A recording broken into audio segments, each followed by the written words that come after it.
성령께서 이제 우리가 말씀을 읽고 들을 때 우리를 조명하시어서 그 말씀의 의미를 깨닫게 하시어 알게 하시는 것입니다. 그래서 우리로 그 하나님의 뜻을 알고 행하게 하시는 거예요. 여러분, 여기서 한 가지 우리가 꼭 유념해야 할 것이 있습니다. 목사가 설교를 하는 것을 통해서 그 말씀을 깨닫는 것이 아니에요. 목사는 성령께서 여러분의 심령, 성도들의 심령 가운데, 우리 모든 성도들의 심령 가운데 그 하나님의 말씀을 읽을 때 조명하시어, 즉 하나님의 빛을 비추시어 우리로 깨닫게 하십니다. 다만 목회자는 그 말씀을 온전하게 깨닫고 이해할 수 있도록 설명해 주는 역할을 하는 것이지, 목회자가 특별한 통찰이 있어서 그래서 전혀 알지 못했는데 알게 되었다, 그렇지 않아요. 성령께서 알게 하시는 거예요. 목회자는 그것을 다만 도울 뿐이라는 것입니다.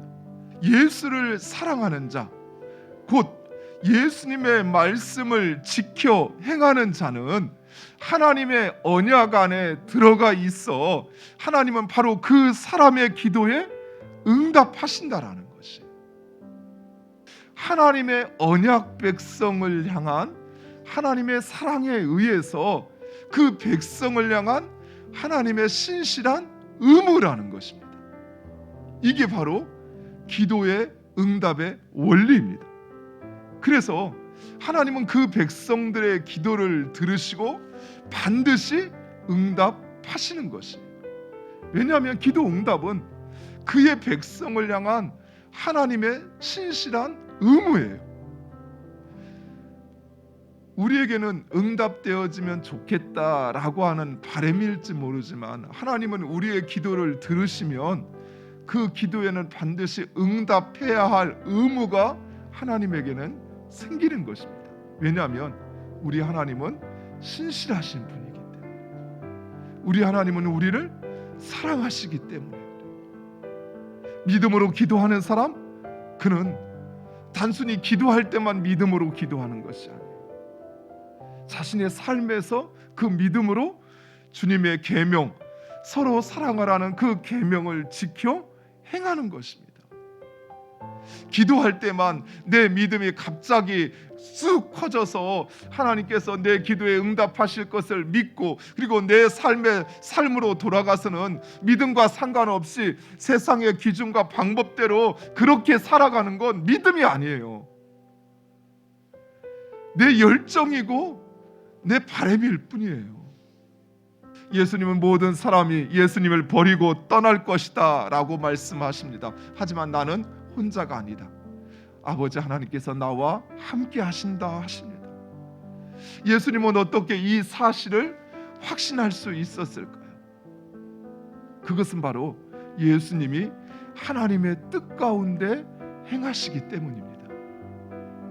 자신이 하나님의 뜻 가운데, 하나님의 계획 가운데 가고 있음을 아시기에 하나님께서 자신을 버리지 않고 떠나지 않고 함께 하실 것을 믿으시는 거예요.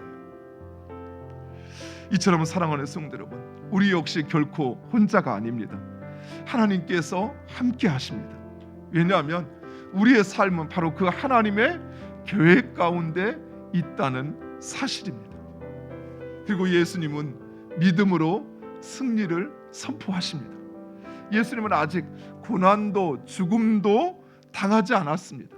그러나 예수님은 하나님께서 자신을 죽음 가운데서 다시 살리실 것을 확신했기에 승리하였다, 세상을 이겼다라고 선포하시는 것입니다. 그리고 그 믿음대로 예수님은 죽은 지 3일 만에 다시 살아나셨습니다. 하늘 영광의 보좌에 앉으시고 만왕의 왕으로 세상을 다스리시는 것입니다.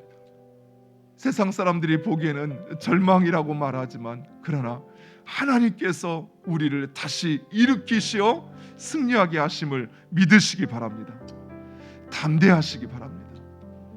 환난 당한다고, 어려움이 찾아온다고 포기하지 마세요. 나는 할 수 없어요. 내가 죽음 가운데서 내 스스로 살아날 수는 없어요. 그러나 우리 하나님께서 하십니다. 하나님께서 나를 살리실 것이고, 그래서 예수님은 담대히 스스로 재판정에 서셨던 것이에요. 스스로 그 십자가의 자리에 서서 그곳에서 행하셨던 것입니다. 그리고 평안하시기 바랍니다. 하나님께서 주시는 그 평안함, 그 믿음으로 말미암아 우리에게 주시는 그 평안함 가운데 우리는 승리하게 될 것입니다. 그 믿음으로 나아가는 여러분 되시기를 간절히 부탁드립니다.